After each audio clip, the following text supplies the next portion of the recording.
Wednesday, July 5th. Teamster Buster meeting. Hey, Anthony. Pretty good. I haven't lived here for 5 years now. I didn't live up here. I lived, down south in the Salt Lake area. Hi, good morning. Is this teaching us about the NLRB? It is, yeah. Oh. Super exciting. We get to learn our rights? About stuff. Well, and then what are your names? You just came in. Jeremy. Braden. Oh. And in the back. Jimmy. Jimmy. Jimmy John. Jimmy John. Is that not your name? That's okay. Just so I'm not like, hey, you or anything. And how about you? Hey, you is good enough for me. That's what we All call right. it anyway. I did see you in the office briefly last week. Yeah. My name's Miko. Same. Are we still waiting on anyone to come? I don't know. We are? Yes. Well, this is an optional meeting, so. It is, yeah, absolutely. If I'd have known that. And still since be this is a sleeping. time for him to sleep in, he will not be here. 'Cause it's Okay, got it. So that's the only one we'd be potentially waiting for then? Okay. Cameron. We'll go ahead and get Cameron's started. sleeping. Okay. We're almost through, yeah. So Joe and Scott made a breakfast run, so it'll get interrupted at some point, but whenever it does come, feel free to just grab it, eat while we're doing the meeting. So I talked to a few of you before everyone else came. We never got your name. Oh, my name's Miko. Miko. Miko Penn. And you're with who? I was hired by JBP. It's actually me and my dad right now. We're split up. He's in South Weber right now. You have a lot of locations. This seems to be the best time to meet with everyone. So we're splitting up. And Can't interfere with that dollar. talking about the upcoming election. So how many of you were here or not here 2 years ago? Well, just one, two? Okay. So for the rest of you, you've gone through an election like this before, and we're finally at the point where you'll be voting again. It's the exact same election. Yeah. Oh, sorry, real quick. There was a question right back here. Sorry about that. I just asked who you was with. Oh, I'm independent. Oh. So I'm a labor relations consultant. Teamsters would call me a union buster. Out of what state? Are Are you based out of? Oh, based out of Southern California. Okay. Yeah. Travel around for work though. Lived in Utah for several years, again, down south in Salt Lake, doing the same thing I do now. My background's legal. So if you run into my dad, his name's Michael. Penn. His background is, what's that? Michael Penn. Yeah. Okay. His background is Teamsters. So I grew up in that household. He was a driver, not in this industry. He was LTL freight. With And Yellow? So, sorry, what's that? With Yellow? No. He worked at the time. They don't have it anymore, but this was late '60s, early '70s when he was there. Marriott used to have their own independent business, so they would go in-house before they subcontracted that work out. So all of the food, all of the hotel sheets, all that stuff was actually done internally at the time. In the region he was working, at least. I don't know about the whole world. But so he was doing Marriott to Marriott deliveries. Hotels, yeah. And resort, type of properties. And then he was recruited to be part of the Teamsters as an organizer. So he was the one, like some of the people that you're probably interacting with, whose job it is to get you to sign up with the Teamsters. And then he left. Now he's independent as well. I decided not to go the union route. I saw my dad's disillusionment over time, and I was old enough when he left the union that I decided I wasn't going to go down that road. So I went the legal route and then decided that wasn't for me. So I prefer the legal end, nothing wrong with lawyers, but there's a lot of paperwork and you rarely deal with the people you're trying to help. So I prefer being on this side, meeting with you directly, talking about what your rights are, what the law is, so that ultimately you can make an informed decision. You're prepared on election day. So it sounds like only a couple of you were not here, so this is gonna be fresh information. But the same choices are going to be presented to you. Do you want to be represented by the Teamsters Union? Do you want to be represented by IUCH? Those are the main two. And then there's always the third, which is none. No union at all. None. So some of you have seen that ballot before, and if for those of you who haven't, I'll explain how that works. But ultimately, I think, when you're faced with these decisions, you're only making one decision for yourself. And that's who you want to be your exclusive bargaining representative. That's it. Do you want the Teamsters to be your sole and exclusive bargaining representative, through collective bargaining? Do you want your exclusive representative, and this is, someone who has a power of attorney to speak on your behalf, on everything related to your work stuff, your wages, benefits, terms and conditions of employment?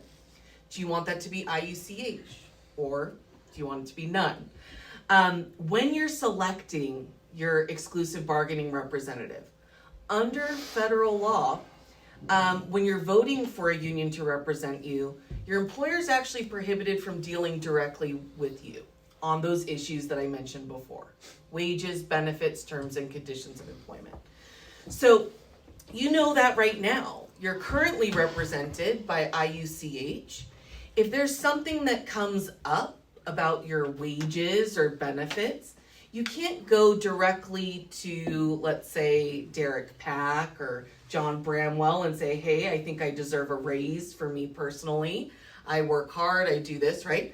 All of that stuff is being negotiated through the union and your employer. So you're familiar with that idea.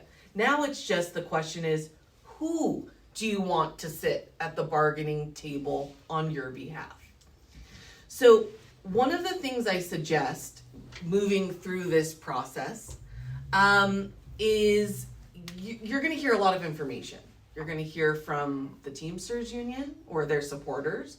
You're going to hear from, I'm sure, IUCH. You're going to hear from me, or if you meet Michael, my dad, who comes around. He's a 70-year-old guy, white hair. He'll be hard to miss walking around the yard if he's here. He's got his hard hat. We won't. What's that? Oh, a hard hat. Yeah. You'd be surprised, right? We definitely stick out a little bit. But if you see us, right, we'll be talking to you about some of these issues. I think the best advice in all of this, you're trying to figure out what information is credible, who can we trust? And I think the easiest way to deal with that is don't trust anyone. Assume everyone is out to get you. Everyone is lying to you until they prove otherwise. And that goes for everyone involved. So as we move through, when I'm talking, I'll show you how you can access the same information I'm showing you. I know federal labor law isn't the most exciting topic ever, but the most authoritative, the best source of information for you is going to be the federal government website, and that's nlrb.gov. You can actually go on that website. It stands for National Labor Relations Board. That's just the government agency that enforces the law. You can download the whole statute. There's only one problem with that whole statute. Understanding it. It's written by attorneys for attorneys.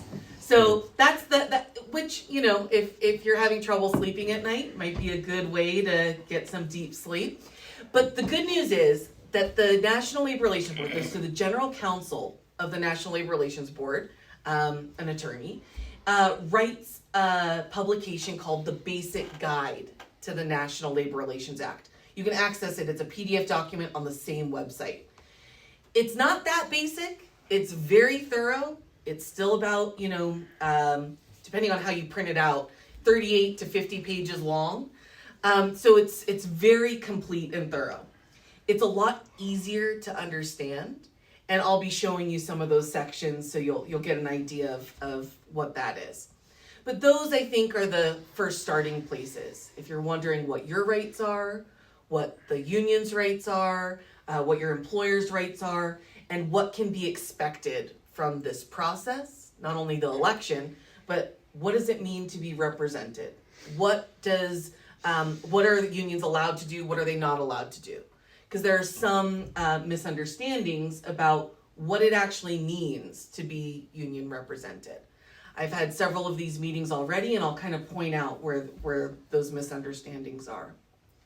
So the law itself, by the way, just to show you, says once you're represented, you have a collective bargaining representative, it's illegal for an employer to bargain with you as individuals, a group of you, or anyone other than the union, right? So who is going to be your exclusive bargaining representative? That's what this election is deciding. So how did we get to this point? For those of you who were here 2 years ago, you lived it. This will just be a refresher for you. For the couple of you who this is new, it'll be kind of a walkthrough of the past almost couple years in how we got here today. So the IUCH, the Independent Union of Concrete Handlers. I don't think we've been represented since 1970. Yes, we have. It has been, yeah. It's been quite a while. It's been about 53 years since JBP this union has been involved at JBP. And so it wasn't until, let's say, June, July, it was the end of June, beginning of July 2021, that Teamsters Local 222 tried to persuade the union that represents all of you now to affiliate with them. And the board of the IUCH rejected that idea. Initially, there were talks, right? Of course they did. What's that? Of course they did. Of course, who did? The board rejected it? IUCH. Oh, of course, right. That's no shocker, because what the Teamsters were trying to represent this as was a merger of equals. We want you to affiliate with us and we'll work as a team to accomplish things. That's not what it was, and the board wised up to that. Make no mistake about it. The Teamsters are trying to hostilely take over the IUCH. This is not a merger. This is a takeover. This is, and I showed you the law. You can't have two collective bargaining representatives. You're choosing between the two.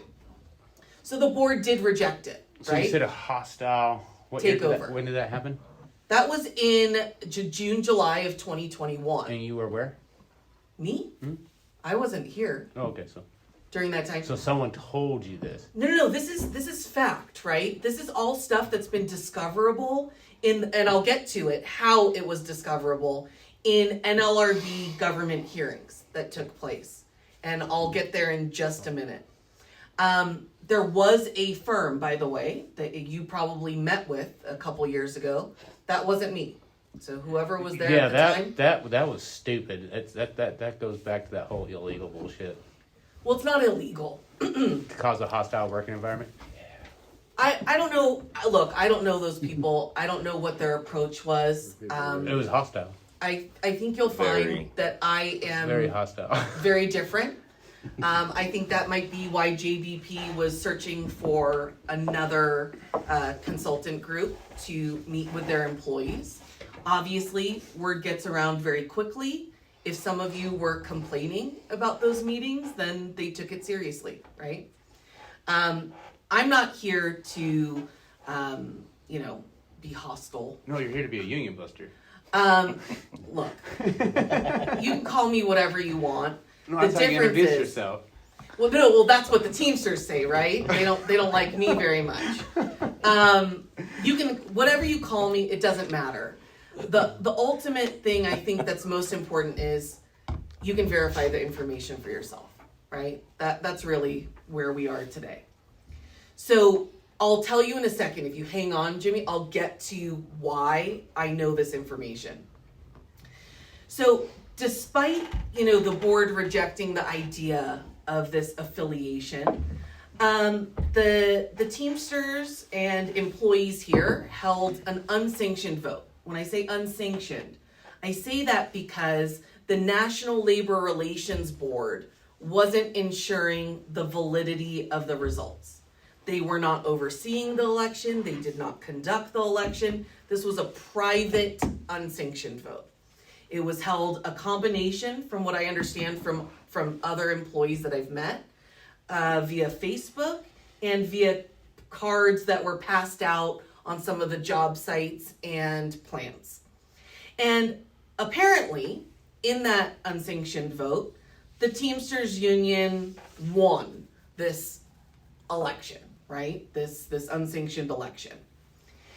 Based on those votes, and there's problems with it because some of the plants I've been to weren't even told that this vote was taking place. So I'm not sure how many people were making the decision to join the Teamsters or want the Teamsters as their representative. But based on that unsanctioned vote, Local 222 demanded recognition from JBP. Demanding recognition is a legal term. The Teamsters wrote to JBP and said, we Teamsters now won a majority of employee support, and we demand to be recognized as the collective bargaining representative of all JBP ready mix drivers without a vote. Teamsters didn't want you to vote on this issue. They would have unanimously won. They were hoping JBP would just recognize them as your representative. JBP said no. One of the reasons they said no was because it was unsanctioned, meaning they're hearing from their own employees, we didn't even get an opportunity to vote. We weren't told there was an election taking place. Well, it was just for the members. What's that? The vote was just for the members. I mean, they sent out texts and everything. And that's part of the problem, right? Oh. So if you're a non-member of the union, meaning you're not paying IUCH dues and you decided not to join the union, that's your legal right in Utah. Yeah. And I'll show you a map of that. NLRB elections from the federal government, everyone is eligible to vote. And I'll explain to you why that is. Just because the union, you choose to be a member or not, they still have a legal obligation to represent everyone, member or non-member. Even if you're a non-member, the union you elect is still your exclusive bargaining representative. If you have an issue, a grievance that comes up, you still go to the union to deal with your employer. So because of that, these NLRB elections, which is what JBP's argument was, excuse me, we need it to be a sanctioned vote, right? Make sure every single JBP employee has a right to vote. They can speak their mind, and if in that election, employees decide that they want the Teamsters Union, okay, we will recognize the union as they're legally required to do. But until the point where there's an NLRB election, they wouldn't recognize the union. So in the meantime, while all of this was going on, JBP, as some of you might remember, were in negotiations with the IUCH, and they continued to meet and bargain over your new collective bargaining agreement, your new contract. And so the prior 3-year contract was set to expire on August 1st of 2021. It was extended twice during this period, once to September, once to October 31st, 2021. And if some of you were here, you might remember that was one thing IUCH negotiated during that time, which was back pay. Meaning, even though there was a lapse in that contract and your wages were still from the former contract, IUCH negotiated that back pay so that you were brought up to current and the new contract took over. During that time, though, on September 24th, 2021, Teamsters Local 222 filed an RC petition to have an election. All that means is they filed to have an election with the NLRB where you could vote potentially for them to represent you. IUCH filed, that's the legal word, as an intervener. If they hadn't, the questions on your ballot would have been, Do you wish to be oh, great, thank you so much. Pass it around and Pass around and say what I'll start. That works.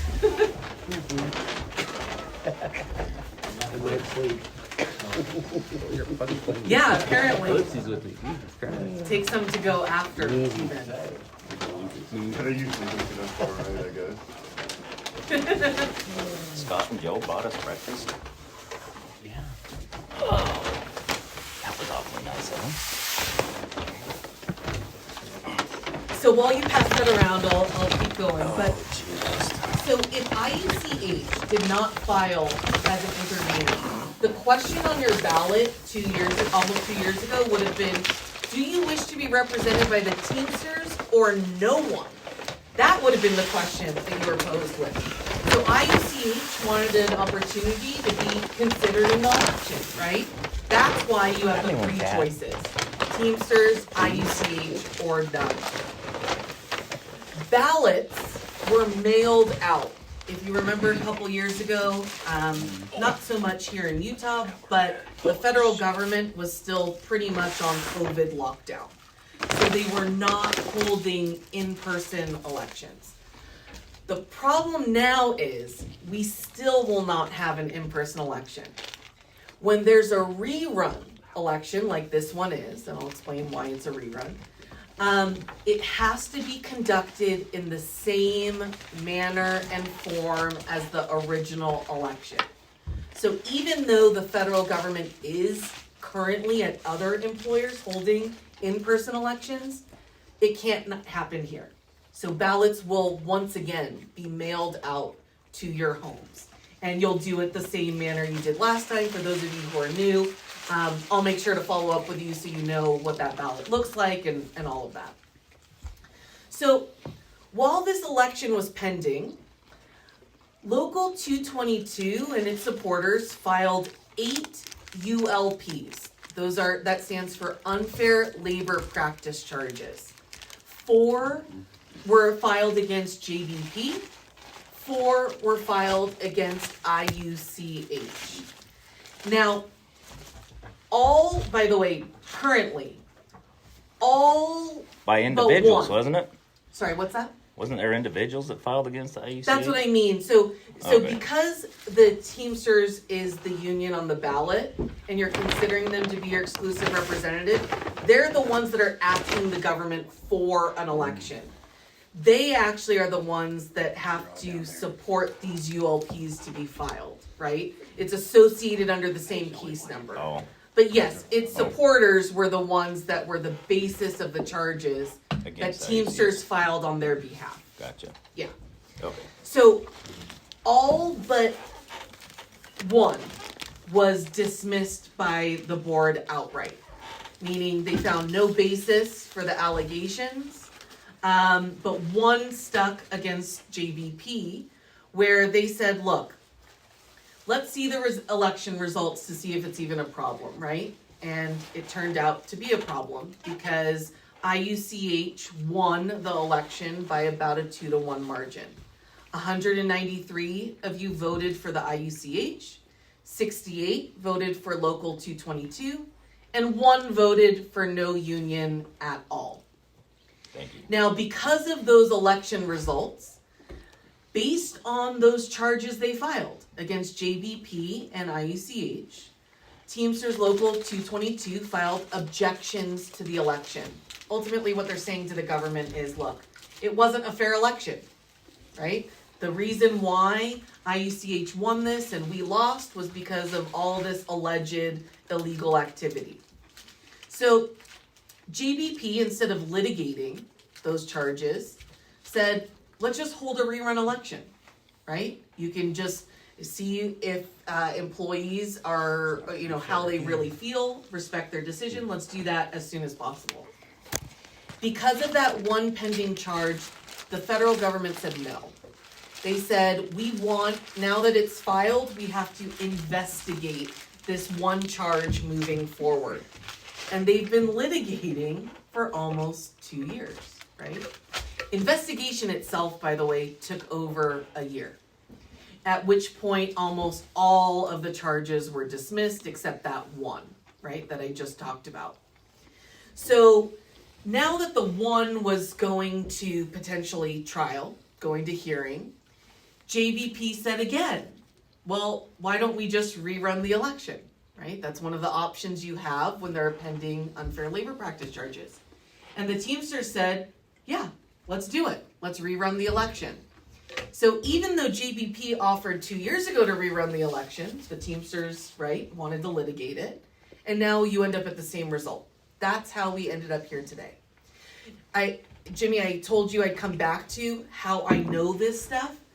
All of these filings with the National Labor Relations Board, the unfair labor practice charges, the hearing transcripts, right? All of this stuff is public record.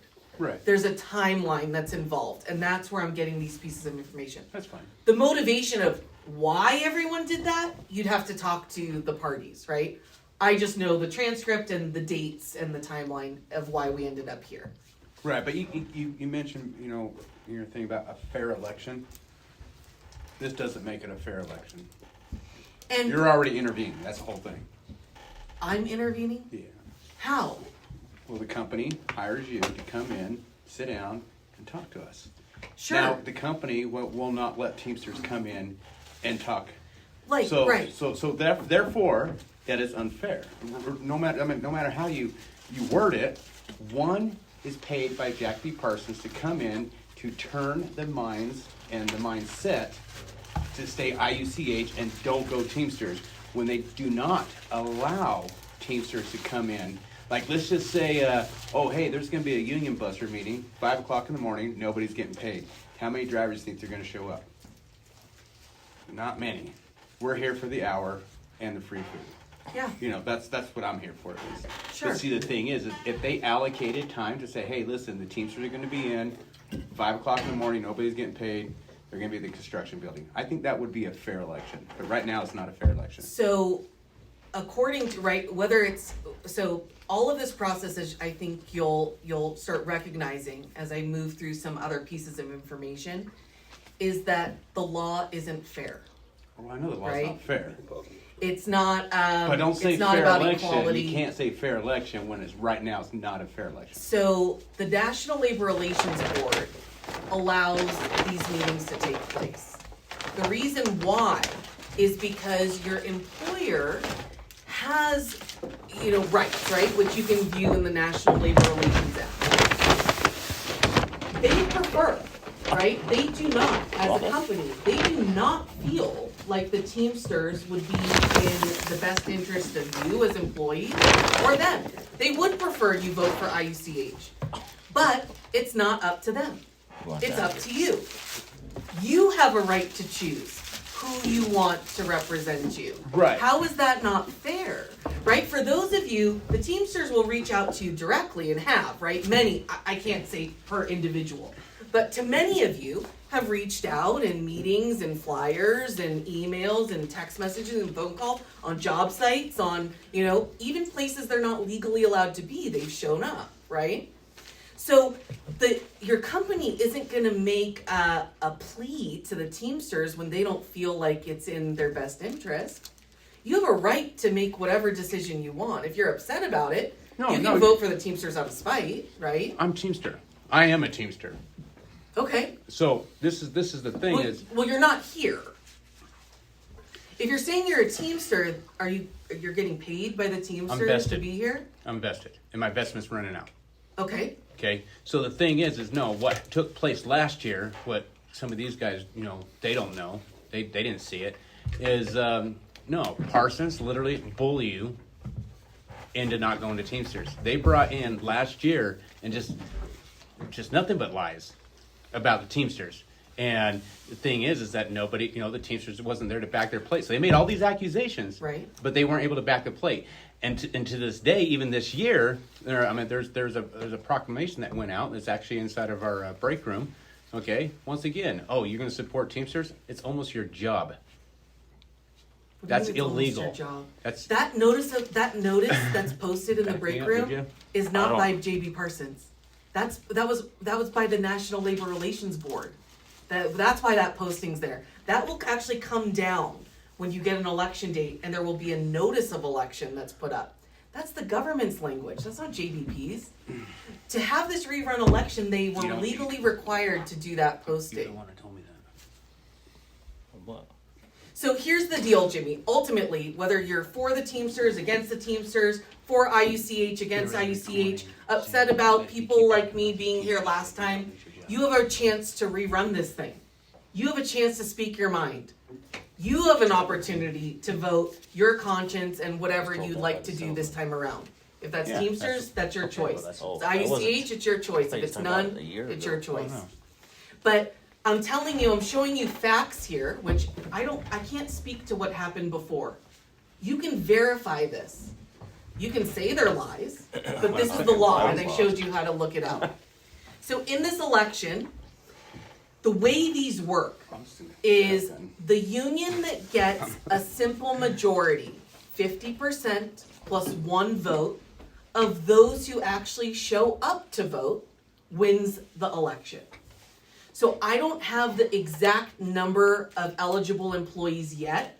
What the government does is once an election date is official, once they know when ballots are being mailed out, they work backward, and eventually there will be a cutoff date of everyone who was employed before this date is eligible to vote. Anyone know why the government sets a date? Anyone know the history? Because in the past, Right. they've jammed their rolls full of new people. They and did, said, hey, right? if you'll vote for this, you can come work for us. Exactly. So it prevented Kinda like an the federal employer government. from hiring, right? Their family, Kinda like what friends, IUCH did. That may have relatives, been who it was. I can't supporters, remember. right, to stack the vote. And so that's the law today, right? There will be a cutoff date. And when that notice of election goes up, replaces that posting in your break room, it'll have those dates on it. So you'll know everyone here will likely be eligible to vote. But, if you have new employees start, they'll look at that posting. So there will be about, and just for sake of my example, let's assume there are exactly 250 of you. I know that will never happen, but just for numbers to explain the process. If there are 250 employees and all of you voted in the election, let's say the Teamsters in this case, right, would need 126 votes to win. That's half plus the one they need to push it over. But voting's not mandatory. No one can force you to vote, just like they cannot force you in our general elections. So let's say only 150 of you show up. Now, the union would need 76 votes to win, right? It's only based on those who show up to vote. If there are 10 of us in the room right now, the Teamsters or the IUCH would only need 6 votes to represent all 250 of us. That's how these elections work. Last time around, there were 50 employees who didn't vote at all. Now, there are an additional 70 or so new employees that were not here the last election. That's 120 votes on its own, right? That's enough to swing an election. So regardless of how you vote, I encourage you vote. That's the only way you can make sure that a handful of people aren't making the decision on your behalf. Now, oftentimes I hear, well, the reason I don't want to vote is I'm not really invested either way. Kind of like you were saying, you said your name was Jimmy John, but whatever Jimmy John said. He's that- Jimmy, I'm John. That there are non-members, right, involved, and that's the case with the IUCH today. Utah, there's a distinction in the United States. By the way, the blue states are what are known as right-to-work states. The gray states are forced unionism states, non-right-to-work states. So if we work in California, the union can make joining the union and paying them a condition of your employment. Meaning, if you don't sign up with the union that represents you within 30 days of your hire date, whether you've been here for 30 years or, 60 days, you cannot work. You're out of a job. You're terminated from your position. Utah and the other blue states say unions can't make membership a condition of employment. That's why you have a choice. You can join and pay dues, you can choose not to. So some people will say in this election, I'm not gonna join whatever union, whether it's Teamsters, whether it's IUCH, so I don't need to vote at all. That thinking is wrong. The reason is, and I mentioned it a little bit earlier, even though you don't plan on joining the union, they are still your exclusive bargaining representative. They still have a power of attorney to speak on your behalf. You have to live by anything the union that represents you wants to happen. If you have a problem, the biggest complaint in right to work states that I experienced on the legal side was many would say, I'm treated like a second class citizen, right? Let's say, Darren, you are the union representative, right? And Daniel, you pay dues and I don't. And we both have an issue that we go to Darren about, that we want resolution of. Violation of the collective bargaining agreement, we feel. Now, whose time, Darren, do you think you're going to spend on the case? Is it someone who's paying you or someone who's not? Right? That's human nature. Unions have a legal right to represent everyone equally, but human nature being what it is, it doesn't happen. And that's the biggest complaint. Now, it's still your choice. The only thing that you are not eligible to do if you are not a IUCH member or another union, if they were to come in, you cannot vote on collective bargaining agreements. You cannot vote on your officers or any other union-related issue. But you're still bound by all of those terms that are done on your behalf. That's why I recommend, even if you don't plan on joining, it's still deciding who speaks for you, which is, I think, the most important decision you'll make in the next month or so. Now, the election will likely happen. We will probably know more at the end of this week. Probably late July, ballots will be mailed out, or beginning of August. Like I said, when those dates are known, I'll tell you, you'll hear from the Teamsters, you'll hear from IUCH, you'll hear from the government with the posting on the wall. It won't be a secret when it's going on. So the reason we're here, obviously, is because you're considering whether you want the Teamsters to be your exclusive bargaining representative. So how do the Teamsters work? Who are they? What do they do? So they're a large union. They have membership of about 1.25, I rounded up, 1.3 million employees. They're headquartered in Washington, D.C. Their top-down leadership, well, I'll explain in a minute and show you, that wields power over its members. Right now, the IUCH is a flat organization. What I mean by that is, and whether you think it's good or bad, I would consider it good, is that the power comes from all of you, all of its members. Your union officers are your coworkers. Not at this plant. I'm not saying they work here today. But within JBP, they are ready-mix drivers. They're the ones that, and you have local reps, right, that are your coworkers. Do you have an IUCH rep here? Okay, Daniel. So, yeah, you know how to contact him if anything needs to be addressed. And it's Daniel's responsibility then to take that to the IUCH, right? That's how, you know how it works because you've lived it. I don't know if you know this. Never seen it though. Well, different story, right? I mean, the quality of representation is going to be an issue that no matter who you are or what union you have, you'll always hear complaints about, right? 100% of people are not happy 100% of the time. Amen. No matter the union or representative. And so this union though, and I think it's important to know, and some of you may know this just because you've been, around in the industry for a long time. Some of you have been Teamster members, you may be aware of this. They're currently under and still under a consent decree from the Department of Justice. In 1989, the Department of Justice cracked down on the Teamsters Union. Anyone know why? Yeah. Mob connections, right?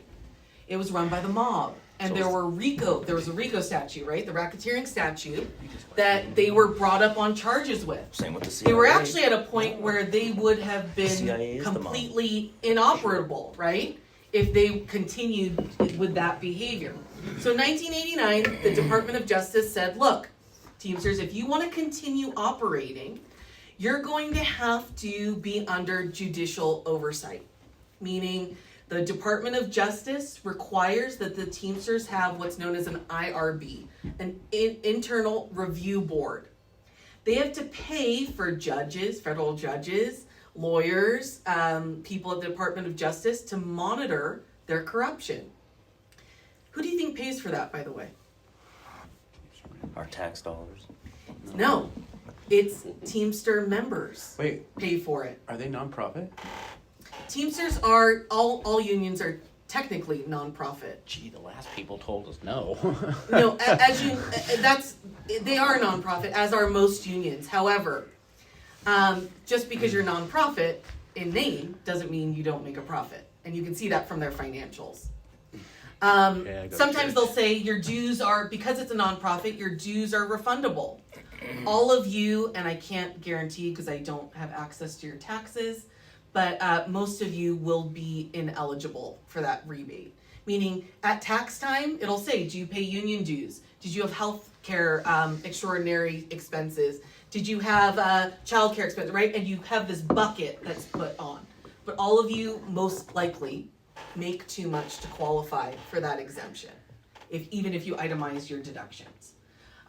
If you are a single parent with 12 kids, right, we were talking about, Darren, and you make, then maybe you do qualify, but very few of you will qualify for that exemption. The Teamsters, by the way, asked, and they'll do it every year, they ask the Department of Justice to relinquish them of the consent decree. Like, let's get rid of it. Look, we're operating, we're doing well. And the Department of Justice, even last year, said, look, you've cleaned up a lot. We'll give you that. But even still, we're still finding violations of the RICO Act. So they're still under that consent decree. Teamster members, it comes out of a portion of your dues, goes to pay, or an assessment that they're allowed to charge in addition to dues payment goes to pay the IRB, the Internal Review Board. So it's not the corrupt officials that pay for it. It's not taxpayers. It's the Teamster members that are represented. So if the Teamsters win, your assessments, your fines, your fees, part of it will go to be an oversight for the union's own behavior. The other thing is that the Teamsters Union is not a union on the rise. They are a union on the decline and have been for the past 50 plus years. The Teamsters, just looking, I told you my dad, right, was a Teamster member. He, I think, joined, and I don't want to misquote him, it was late 60s or 1970s, sometime around that range. When he joined, there were 2.5 million Teamster members at the time. Today, as you saw, right, there are 1.25 million. They've lost almost half their membership since 1969, 1970. Looking at a more recent, time frame, since 2002, I didn't do 2003 because we don't have 2023 data yet. We won't have that till next year. So over the past 20 years, the Teamsters have lost over 96,000 members.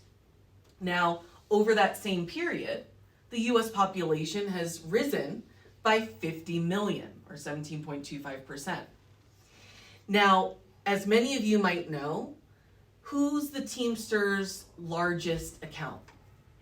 What company has most Teamsters members? Does anyone know? UPS. They have about 340,000 members.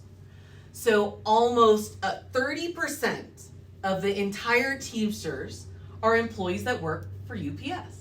That's how they function. In that same time period, in even the past 10 years, UPS has gained about 150,000 employees. Gained, right? So 150,000 plus the 96,000 they lost. If you take UPS out of the equation, the Teamsters have lost almost 250,000 members, right? They are a union on the decline. Right now, the Teamsters need you more than you need them. They are desperate for your dues, fees, and assessments in order to function. Now, I mentioned earlier, right? Who are they? You don't have to trust me in what I'm saying about who they are. This is the IBT Constitution. Just like the US Constitution is the supreme law of the land, the IBT Constitution is the supreme law of the Union. And every 5 years, so if you look this up, which I encourage you to do, make sure you get the 2021 Constitution. That's when they have their national conventions once every 5 years, where they update their constitution. The next constitutional convention where there could be changes will happen in 2026. If anyone's been in Las Vegas, every 5 years, that's where the Teamsters hold their convention usually. They've held it other places, but if you ever want to hang out with a bunch of Teamsters, that's the place to be, the National Convention. And they say in this Constitution, these are their words about who they are, what they do. Every 5 years when that Constitutional Convention meets, that is the supreme governing body of the Union. Once every 5 years for 1 week, the International Convention, those are where all the decisions are being made. For the rest of the 4 years and 51 weeks, it is the general president of the union, sometimes called the international president. Now, the way this works, when I said top down, is you have the International Convention, remember, for the 1 week. The rest of the time is the general president and the general executive board. The general executive board is made up by the general president, the general secretary treasurer, and general vice presidents, right? There are a handful of those. They're the supreme governing body of the Teamsters Union. Below them, and sorry I didn't put it here, but if you read these, you'll see that under them are regional unions. Well, those are my words. They're called joint councils in the Teamsters. So joint councils are under them. Then you have your locals, your area specific ones. Local 222 is one of them.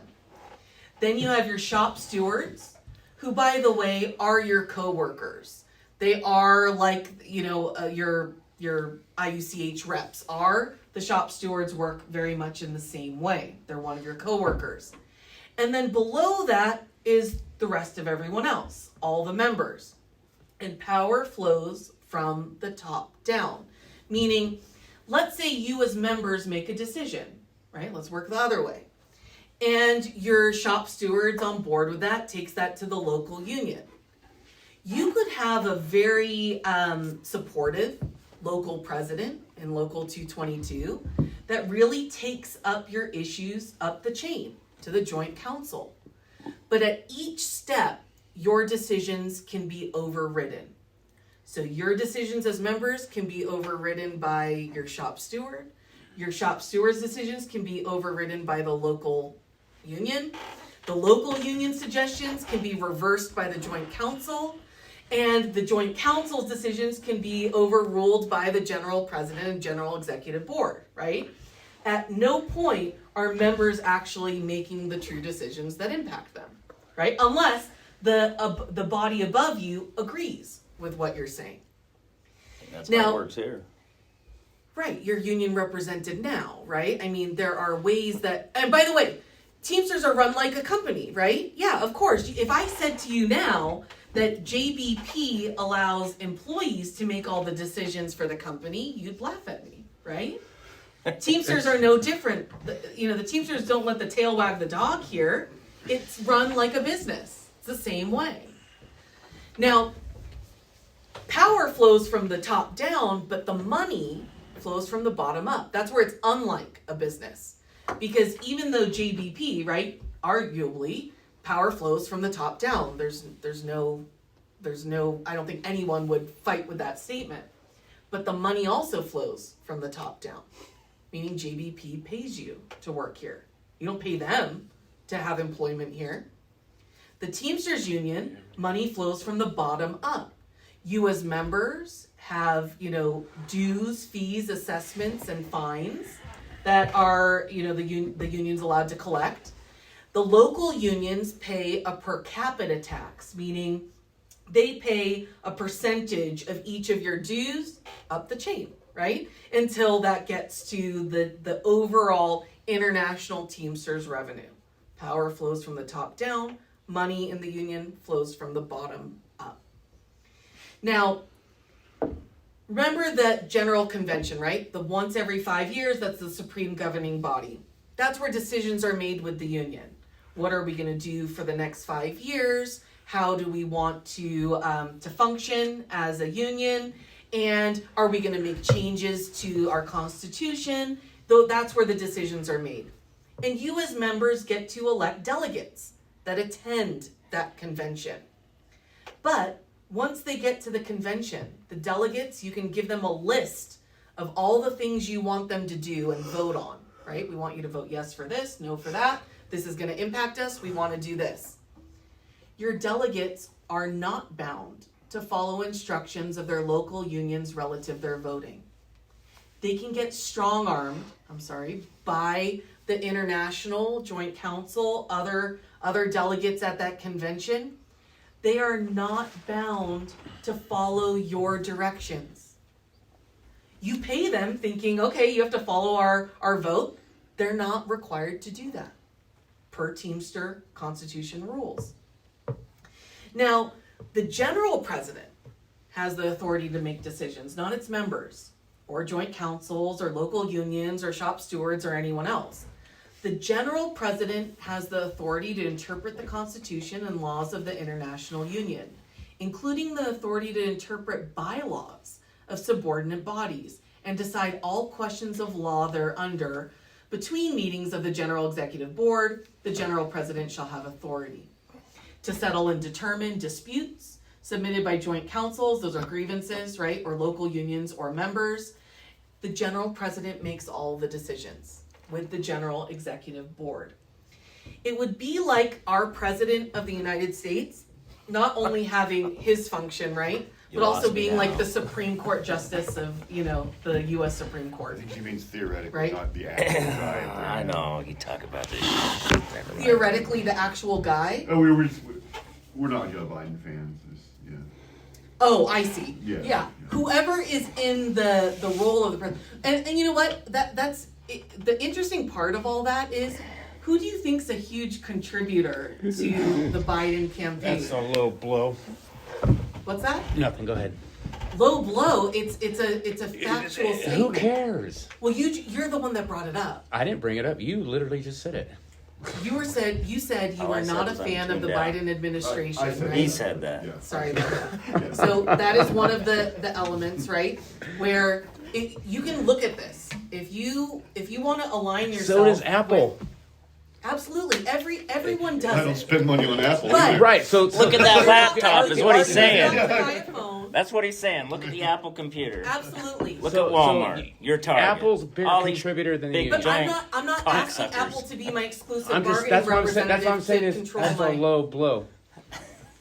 If you think that way, It that's is. fine. It is. I think everyone, if you're going to make decisions about your life, if you're looking to align yourself with a group, look up their LM2s. Those are their financial statements.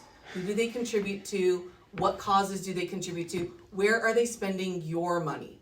Right? That's all I'm saying. I don't think that's a low blow. If you have a different opinion, that's okay as well. Look where they spend their money. Look where they spent their money last year. Look who Apple spent their money No, on? Parsons. Yeah, companies, right? They have a right to control their money. But what the reason I'm pointing this out is, and you might not believe that in this room, but I've been to other plants that will say, one told me that last week, there's no corruption in the Teamsters.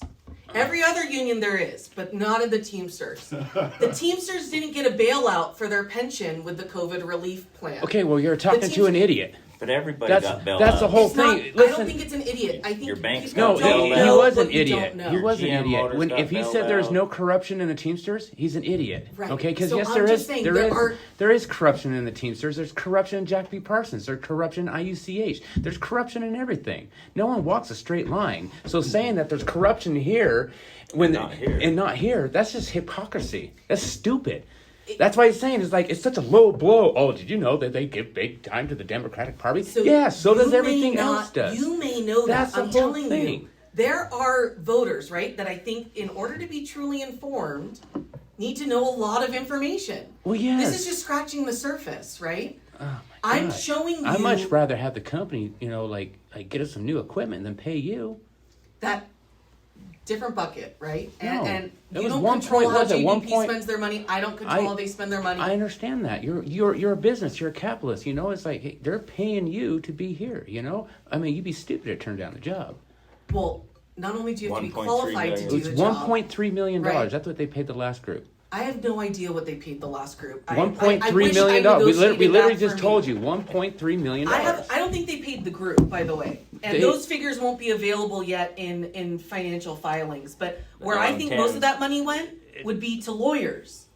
Not consultants like this. It would be the litigation of all of those ULPs public that the record Teamsters also. filed. Right. So it's $1.3 public million. record what they That's the whole thing. Two individual consultants, you're saying. To the company that come out. Okay. Whatever they paid, they chose to pay. $1.3 right? million. And so That's the fact. That's irrelevant though. In Well, the so decision is. you're about Well, to did make. you know that they give to the Democratic Party? That's irrelevant. Well, it came up in a comment. I know, and I this is being spoke to it. and this is being brought up too, and I'm speaking. And I'm listening, right? And I know we've been Do listening. you feel to not heard? No, I don't. Okay, I'm glad, right? I want everyone to have an opportunity I mean, to express opinions, but and you've made your Right. opinion very well known. Other people have been quiet about it, but ultimately, I was this a very is a voiceful decision, one. right, that all of you are individually going to make. If Right. you don't care about certain details, that's fine. You can choose to say that doesn't matter to me. I'm going to vote this way. Other people who argue or are unaware of certain facts, I think it's helpful information to know. Right. But see, the whole thing saying, well, did you know they got under the RICO Act? Did you know that they're under, this? Did you know what they do this? And did you know what Well, that's they a do this? fact, right? If I'm asking someone to represent me personally, I'm gonna find certain details extremely valuable. Why would I pay for someone else to break the law? Right? I don't want to pay for that. I don't want to support that.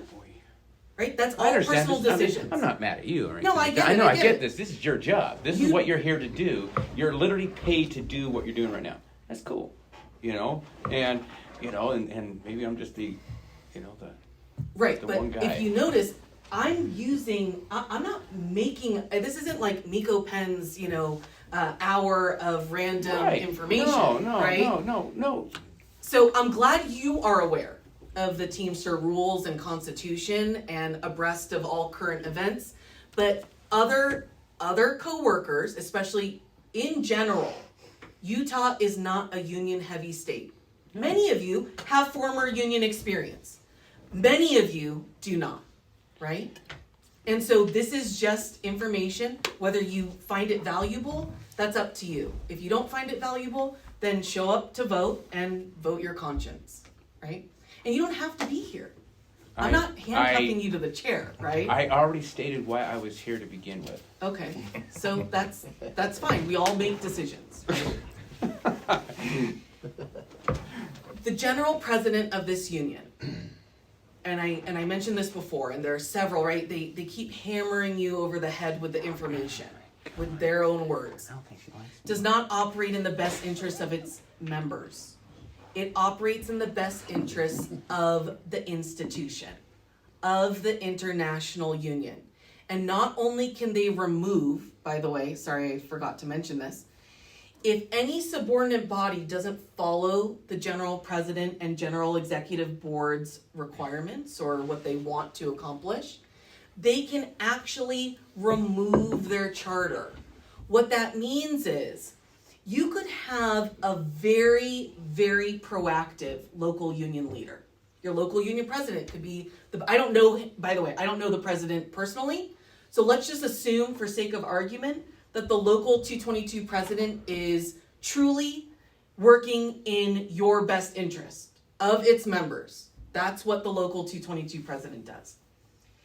They go above that and say, look, Joint Council, look, General President, I don't know what you're doing in DC, but it is hurting our members here in Utah. You need to change this, and we need to expect changes. So what does this provision allow the General President to do? Usually the way the conversation goes is, hey, look, local, stop talking, right? Go along to get along. You have a choice now to make. And let's assume the local 222 president says, I'm not going to shut up. I'm going to keep going because this is what I'm paid to do. This is what the members want me to do and what's in their best interest. Then the international union can remove that president and put in their own guy. What do you think their own guy is going to do? Buck the system again? No. Not only can they remove local representatives, they can remove international representatives. And in general, if they didn't make it clear before, the General Executive Board will be the authority over the international union and all subordinate bodies, and they have to uphold the laws and policies. So the Teamsters usually tout that they're a democracy. They're a democracy if they agree with you. They're not a democracy if you disagree. That's how it works here. Well, wait a second. In our contract, it says the company Hold can on a change what second. they want when they want. In every Where does it single say that? union contract, by the way, It's in the contract. there will always I know, I be read the what's contract. called Where a does it say that? management rights clause. Management rights, so for I'll show instance, you. I told you, right, my background's legal, right? I've negotiated these contracts with a team, right? Not me like willy-nilly running around the country. But the firm I worked for negotiated collective bargaining agreements. If a management rights clause is not included in the contract, first of all, your company would never sign one without it. And by the way, the attorneys negotiating for them would be disbarred. Every single collective bargaining agreement in existence. I shouldn't say that. I'll take that back. A large majority, I'd say 99.9%, right? Because there are some local unions, like independent unions like yours, that may not have negotiated that. Most contracts will have a management rights clause because they can't have you controlling what's going on, right? That's just reality. They can't have the union controlling their operations. By the way, unions don't want to control operations. They don't get paid enough to We do can that. run dispatch better. Yeah, they don't, right? I mean, most of the time you're working, especially independent unions, you're working for very little money. They don't want to run the operations. They want JBP to do it. They want to collect their dues to run union business. That's reality. So, if again, right, when I'm talking about democracy, some things start sounding great in their constitution. Like the first sentence, each local union shall adopt its own separate bylaws. You get to write your own local rules at the local level that you as members would get to contribute to. But they can't conflict with the international union, which will override anything you decide to do at a local level. So again, power flows top down, right? That's what we're going over. And they don't make any claims that that's not how they operate. They fully say this, and I encourage you. This Constitution, by the way, is over 200 pages. Our U.S. Constitution, depending on font size and everything, is about 15 pages, let's say. Let's say 20 pages max if you have huge writing. It takes a lot more words to tell you what your duties and obligations are than our U.S. Constitution that gives us our rights. If you're seriously considering voting for the Teamsters Union, read their rules. Understand what you're signing up for so that later, if you decide to vote for them, you don't say to yourself, wow, I wish I knew that before the election.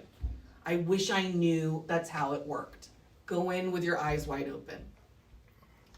Now, a couple things just to be aware of, and this has already happened. When unions are trying to represent a group of employees, the first step is they set up an in-house committee or in-house organizing committee. You probably know who they are. They're your coworkers who work here that are showing up to your job sites, handing out leaflets or talking to you about it here, telling you when the next union meeting is, or when the next rep is going to be coming to your site. They're telling the union where your next pour is so that they can come out and talk to you about joining the union. The only thing is that some of these committee members are not doing it for nothing, right? The Teamsters, and other unions, by the way, Teamsters aren't alone in this, are allowed to give you inducements. So what are inducements? Well, they're legal bribes. They're allowed to promise you or actually carry through with things that lead you to want to help them out. A couple of the things the Teamsters are well known for, and I know this because my dad did it in every single campaign election he ever ran on the union side, was promising positions, right? In the Teamsters union, per their constitution, you don't necessarily get to vote on who your union reps are, your shop stewards. The Teamsters can appoint your shop stewards. So if, Daniel wants to help me out as a Teamster, then he can be our shop steward, right? We think you've done a great job as IUCH rep. You're going to be our Teamster rep, but you have to switch gears, right? You have to talk about the Teamsters.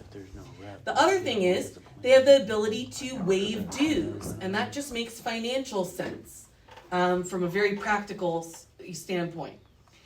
If a handful of guys are helping the Teamsters out, and the Teamsters say, look, once we get in, everyone else will have to pay dues, but you won't, right? So your dues, by the way, Teamster dues are more than IUCH dues. In IUCH, you pay $5 a week if you're a member.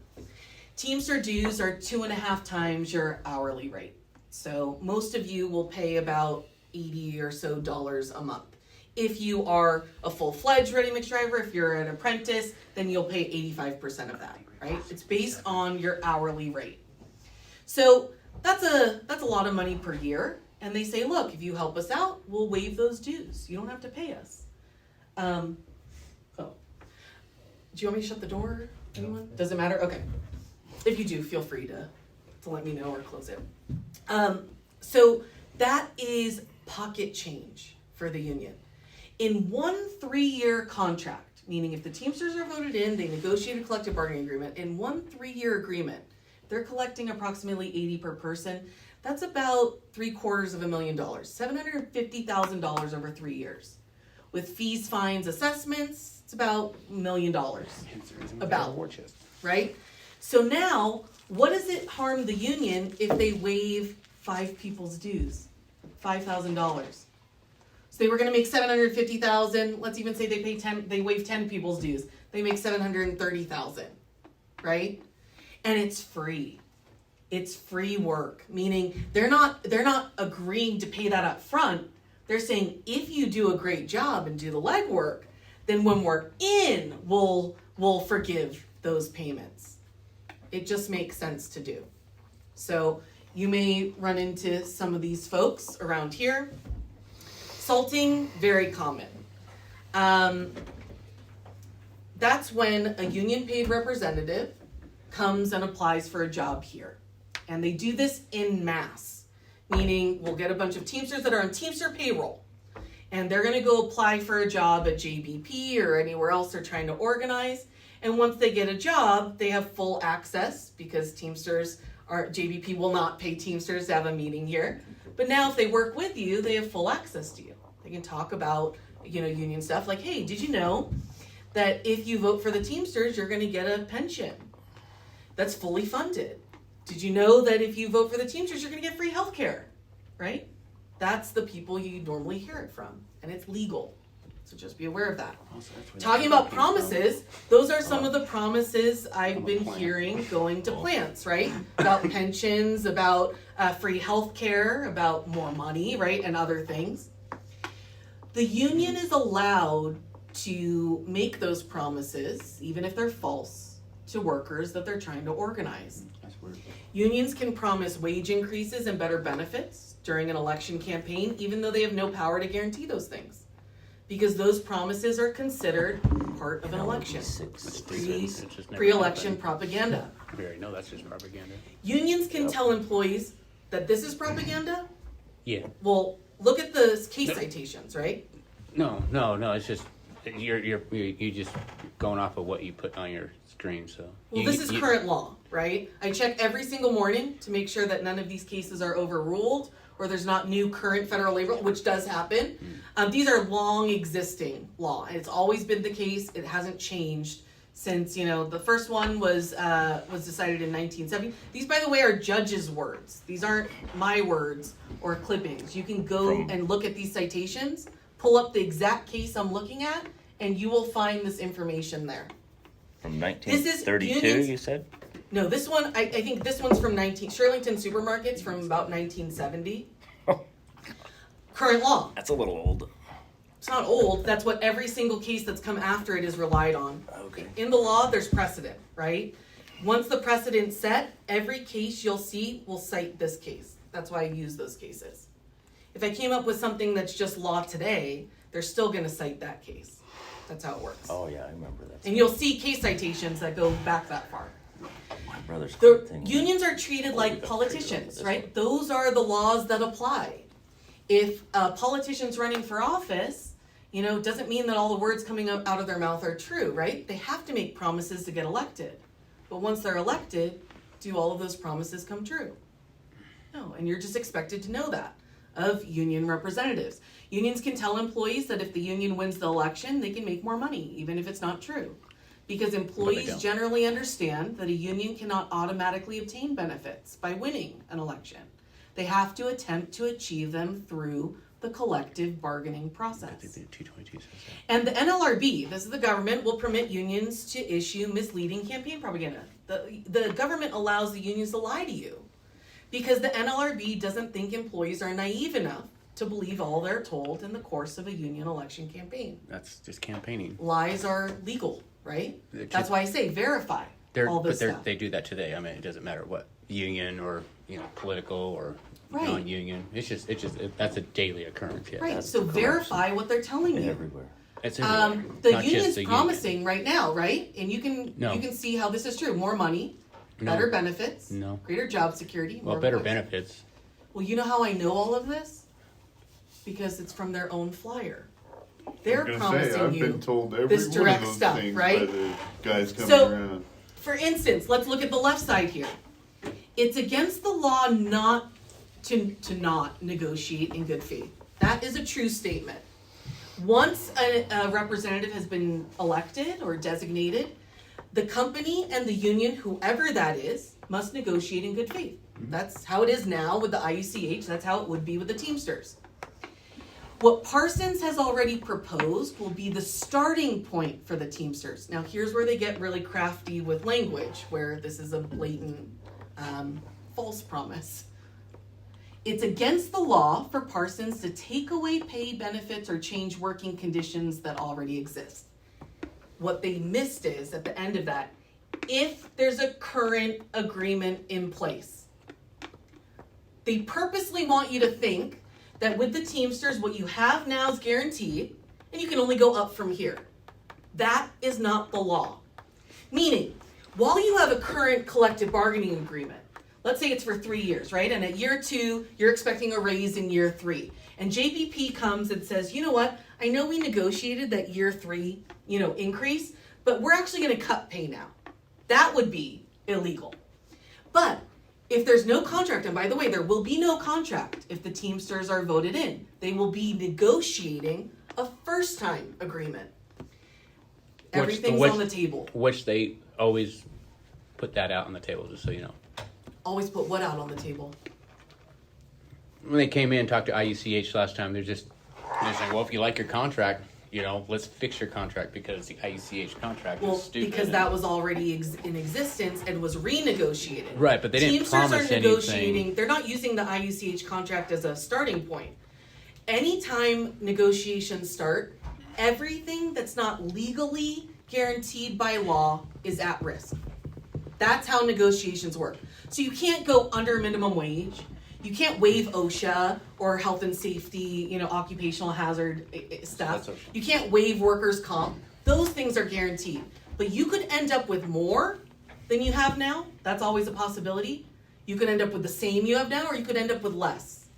Anything can move in negotiations when you open up collective bargaining negotiations. Right? But that's not what they're saying here. They're not saying to you that anything can change. They're saying it's a starting point, it can only go up.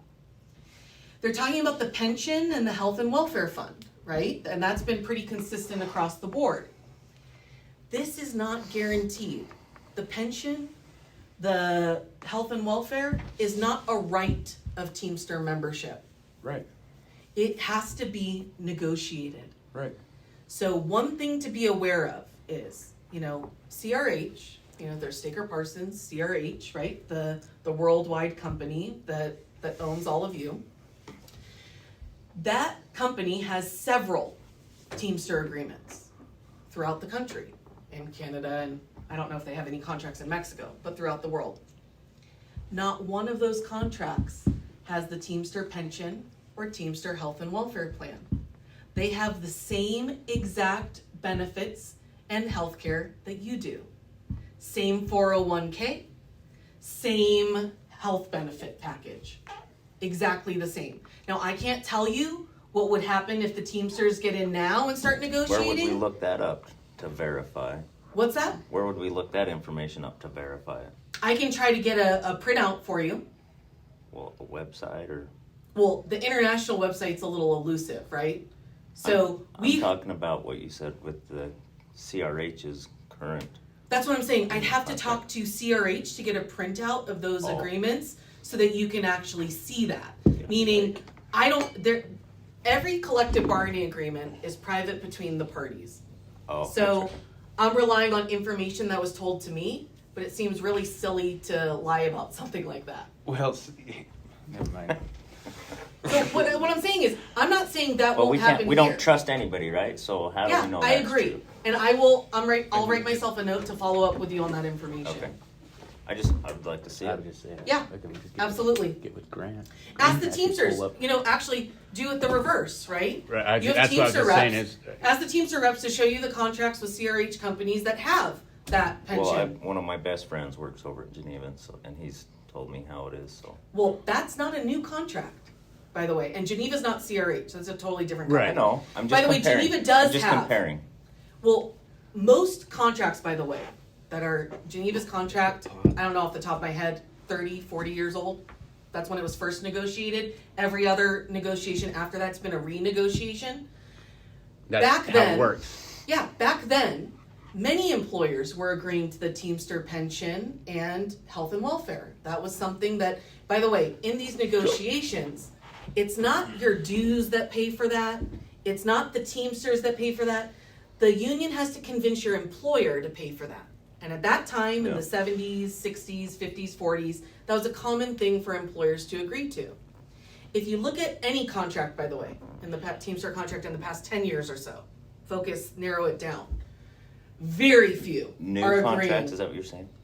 Yeah, like the Yeah. Teamsters just came in and started. Just a came in the new- past Okay. 10 years, meaning it's a first-time agreement that's been going on now for several negotiation So cycles, right? they've 3 or just 4. recently got the UTA, so maybe I'll look into UTAs. Yeah, absolutely. By the way, if they did, right, that would be, I don't even know if you want it, right? Teamsters pension has gone, basically bankrupt twice. They've gotten government bailouts every single time. But So- But have they been? Have pensions been paid out? Partial pensions have been paid out. Oh. Meaning, so for instance, So what here's a happens? good What happens example. if you're to pull out your 401k right now? You'll get partial your 401k. Well, that's based on market conditions, right? All But it's your money. 401. 401ks are just garbage, period. So anyways. So that's your opinion, but 401ks But they is are. your money. You can choose how aggressive you want to be, how conservative you want to be. Pension funds with the Teamsters, because that's what we're talking about, are at their mercy, and they've gone bankrupt twice. Right? Totally bankrupt. The first time was in the late 70s, if any of you remember, because they made loans to the mob to build Vegas, hotels in Vegas, and the mob never paid them back. So the pension funds were used, allotted to real estate investments that never paid back. Recently, they were in critical status up until 2 years ago when the COVID relief plan came up. So what people are doing is, and you can look this up, by the way, they're called notice of critical status right, letters. everything can be looked up. But, I get the whole bankruptcy thing and everything like that, but, Great, but if you worked your whole life, right, or you claim to be vested, right, already because of previous service, and you go to retire, you're just adding years of service onto that. Let's say you're expecting $2,000 a month, right? Those are the common letters you find online. You were expecting $2,000 a month for every year in retirement. Now the partial payouts were about $300, right? That's the impact of it. Anyway, if you want that, right, it's just not guaranteed. well, if you want a 401k, that's just not guaranteed. Well, with the company, that money is guaranteed. 401ks are not guaranteed. Absolutely they are. By the market? By the market, right. So if you ride out the market, which anyone who's, retiring now Well, that's is a the little thing, is unfortunate. every so often they steal 40 grand from you and they never pay it back. They can't steal money from your 401k. No company can do that. I didn't say the company. Who then has access to means your the 401k market other than itself. you? The market. The market. Okay, Yeah. market conditions. Yeah, So they say. The Ponzi scheme. yeah. That's why every 5 years you should roll your money into a Roth IRA and gold. That's what it is, right? And you have a choice to do that. You have a choice to make those investment decisions for yourself and carry it the way. By the way, if you left today, I know market conditions aren't great. You get your money. You can take it with you, roll it over. You don't even have to pull it out. You can roll it over into a new employer's plan or a Roth IRA or a traditional IRA. Whatever investment account, as long as you don't pull that money, you'll still have the same value that will roll over somewhere else. With a We'll have to pension, ask Sean, you can't 'cause walk they- away with the Teamster pension. And I don't care what they're telling you about you're going to get your credit for years of service and all of that. Here's an easy way to prove things. Ask the Teamsters for it in writing. Now you can distinguish between a promise and a guarantee right away. A promise are just words, right? If they can legally guarantee that you're going to get your previous vesting years, or 2-to-1, or your years of service at JBP to apply to Teamster pension if that's negotiated, have them put it in writing, and just put a little sentence in there that says, if they don't do it, you can sue them in federal and state court. There has to be a penalty. If they sign that, you're golden, right? For any promise they're making you. If they don't sign it, then the words aren't worth the paper it was printed on. Very easy way to see who's telling you the truth and who's not with these promises. The truth is, the union can only obtain something with your employer's agreement. Because the obligation to bargain, and that applies now, any union, all the time. The obligation to bargain doesn't require that the parties agree. It just requires negotiation. And here's the law on that, right? This is about collective bargaining. This is the National Labor Relations Act. The obligations to bargain are imposed on both the representative of its employees, which would be whatever union you're voting for, and your employer. It would be illegal not to bargain collectively with the other. But the obligation does not compel either party to agree to a proposal by the other, nor does it require either party make a concession. The parties don't have to agree or compromise in these negotiations. So the Teamsters can bang their hand on the table all they want about a pension and their healthcare fund. They need that bailout. They need new influx of members' money to fund those things that they're losing money on. So they can bang their hand on the table. They can yell at JBP about pension and health and welfare. But JBP can say, no, we're not going to do that. It's too unstable. We're not interested. Now what? What happens next? What are your rights? What can you do? If the company says no. This is where Go strike back comes to up, right? negotiations. Sorry, what's that? So then you go back to negotiations. You could go back, sure, but what if JBP doesn't change their mind? Your employer just says no. We told you last time. We're going to tell you again. The answer's no. That's how strike issues come up, right? Someone mentioned to me last week. But don't that worry, because Jack B. Parsons, you already said the money comes from the top. It does, of course. They're going to control how. How with JB how is it when Parsons, you run the a money company? comes from the top? How does money come from the top when you run a company? They're controlling how money is spent and what it is spent on. Okay, and the money that they control, that they choose to spend on and everything, where does that come from? It comes from your labor. The labor, and so Absolutely. management controls the money, and the labor is where? But At the so bottom. what you're saying The is bottom that is- Teamsters are going to change that relationship? No. If you go into it wait, thinking that, stop, that's wrong. or back up. You stated earlier the money comes from the top, not the bottom with Jack B. Parsons. The money comes from the top. Those are your words. It does come from the top. They're How? securing the jobs. You are the workers on the So it job. comes That is from a the fact. bottom. So it comes from the bottom. No, what he it said. Yes. does not. Okay, if If you were on your own right now, you're independent, right? You want to buy your own truck, you want to do your own small business, Okay. right? You're going to have to either rely on yourself to fund a lot of things or other people, right? Just like any other business. You're going to decide how that money's spent. You're going to have to put in the legwork to go obtain, bid jobs and Right. get those jobs and everything, right? But then are you going to let your employee decide where all that money goes?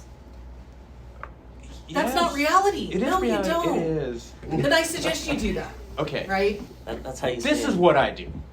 Okay. So I work here. I also own a commercial property management company. Okay.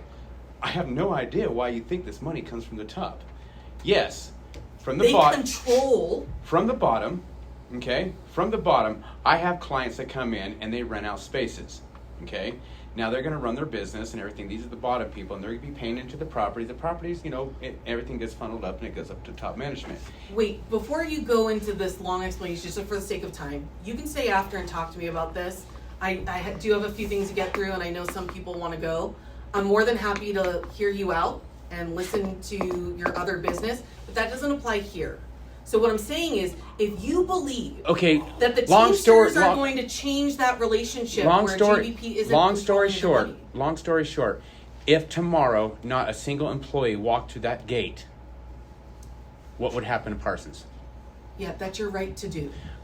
Under a union. He's just saying there's no money. They would continue to pay the bills until they ran out of money. Correct. But or the money by the way, flows from the if top, there's though. a strike, you can't be fired. We're not talking about a But Money you can does be not flow from the permanently top. replaced. Well, It that's does. it's No. a work stoppage. If none of you show up to work, that's a work It stoppage. flows from Okay. the top because you does don't not you flow don't from the collect top. the money from the customer and then pay a percentage to does Parsons. the customer- Every dime goes to them, Oh, and then absolutely. they pay you Yep, wages. But we're the just money finishing comes up. Because from that's the what bottom. you've agreed All to he's in saying a is- wage. The All money he's comes saying from is the it bottom. starts at the We'll bottom. finish up. No, And no, by the money, way, it's earned off the bottom, but it doesn't. The You money just- doesn't you- come through you, us. You just answered my question. Yes, it comes from the bottom. No, it It's- doesn't. it's earned You on don't the bottom. handle the money from It's the earned. customer, so it doesn't come from you. Oh my gosh, that's a You that's, earn that that's an for inanimate Parsons. object. It's us coming in from the bottom, you walking from your house, getting in your truck, loading up This a is product, taking yeah. it to a this customer, is a very so that political, so that the societal customer. discussion, which I value equally like anything else. But Scott, I have one thing to go over before I leave you. Any of you can stay. I'll stay around.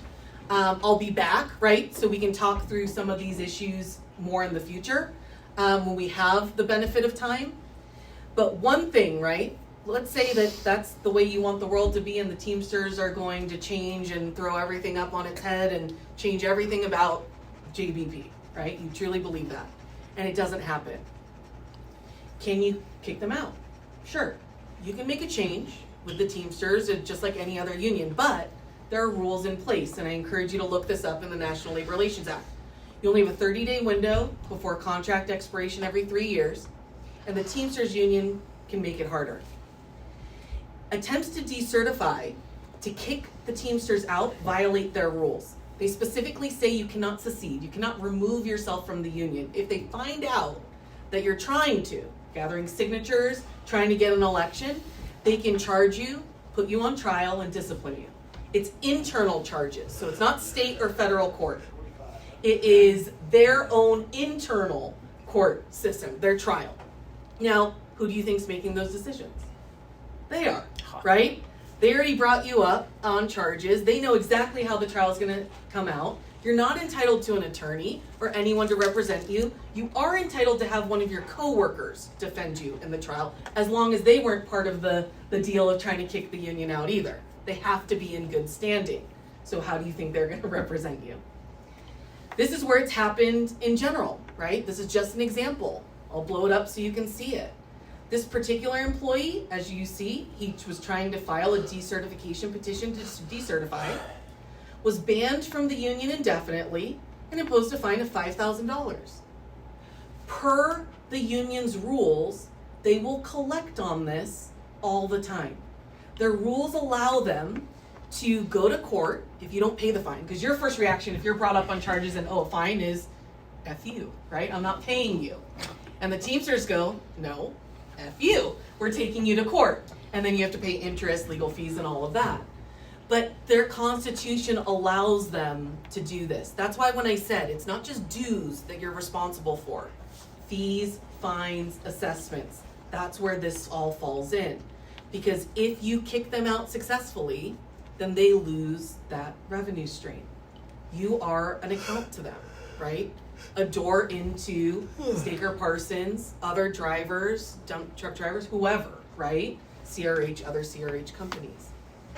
So just be aware of the risks. I know that we've had some disagreements, throughout this meeting, which is fine. I hope you don't take it personally. I definitely don't take it personally. This is my job. This is what I do.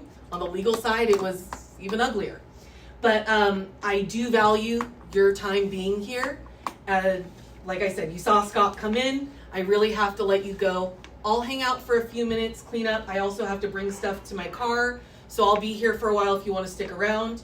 If not, I will make a plan to come over. Just, I can, not in this building. I'll go to the batch plant and, hang around so that when you come in and off from loading, you'll have an opportunity to ask questions and we can talk some more. So thank you all so much for coming. Sorry we ran so long. I hope you have a good rest of the day and it was nice meeting you all. Thank you so much.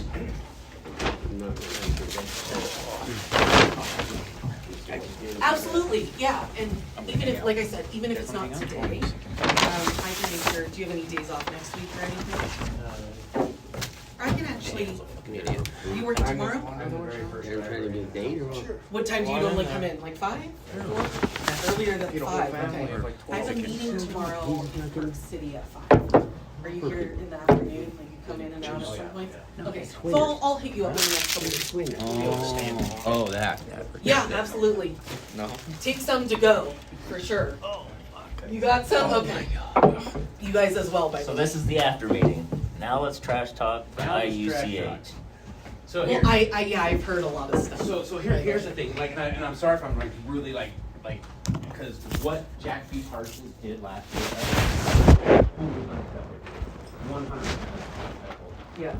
I get what you're doing. Obviously, something bad happened to your father. That's what you guys are doing. Holy. That's what happened with the group that came in last time. They're actually Why the their hell parents did went they through the buy catastrophe that you brought up was late. Oh, yeah. Holy Yeah. shit. 222 is pretty badass. They represent us. They represent us.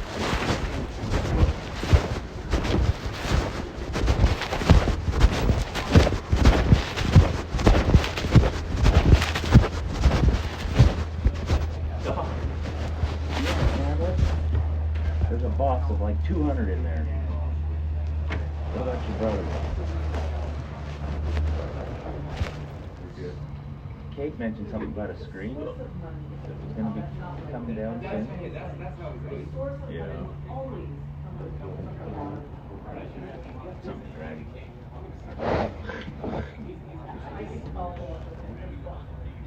I don't know, Kate mentioned it to my buddy Jason.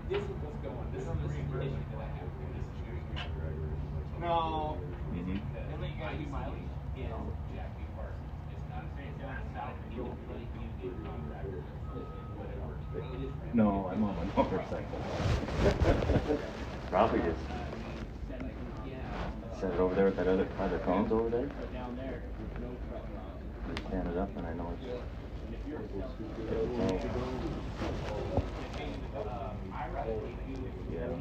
yeah, whenever it's pulled on.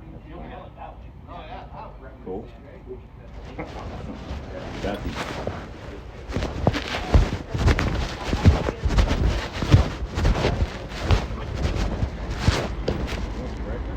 I'm good, thanks. 20,000 sandwiches in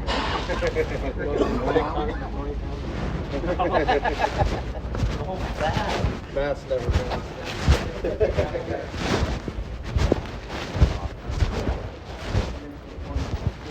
other than you had brought it up just generally. Right. And so are you an attorney or?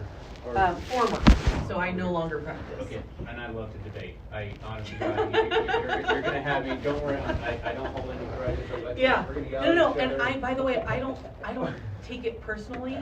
I respect everyone's right to make your own decision and opinion. This is your life, meaning I truly, after all this is done, I don't make a decision, right? Right. You have to. And And that's- so you need to vote how That's why the what last your guy pissed conscience. us off. Right. And so That's why they pissed you off? What, how do you mean? they left us in a disarray. It was, and they get. That's what I'm saying, I There's an think, LM10. We already told. Is that the form? so, well, there's technically, there's two. So the LM10 is one of them, but that would also include, that's the total amount that JB Parsons would have paid for any of the labor talks, and that includes attorneys. That's why I'm saying that. You'd have to look up an LM20 to look up the, That So- public too? it is, The yeah. reason why Jackie Parsons does not want Teamsters here is, for one, they don't want a third party telling them how to control their employees. Two, is that we have this group of guys out here that in their office, the aggregate. Oh, uh-huh. Okay.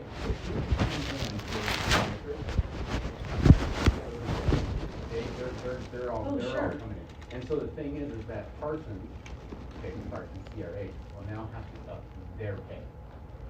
Like, our water truck drivers don't get paid shit. Our food truck drivers don't get paid shit. They're like, oh, this is all very stuff. I'm like, I don't know why. And they said, oh, because your job is really intense.